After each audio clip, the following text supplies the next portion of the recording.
exactly? Is that a bird story for you? Yeah. Well, I got involved in this project by volunteering to help with this little group that makes owl boxes.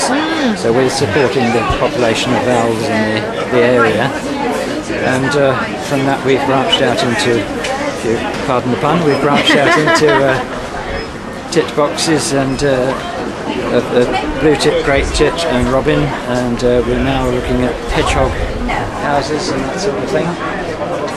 And in addition, we've swift boxes. We put up 50 swift boxes in the area last year, and we're hoping that as they come back this year, about now, to breed, they'll start taking up the boxes that we put up.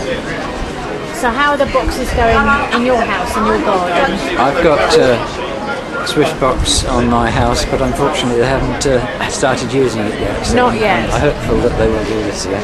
Yeah. To attract swifts to a new location, you have to play a recording of their calls, which is a bit repetitive, but we're told it's worth it.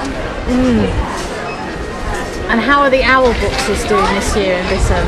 Well, the tawny owls, we've just finished checking the boxes that we monitor, and we have about 75 tawny boxes in the area, and only 4 of them have been used this year, which is a little down on previous years. But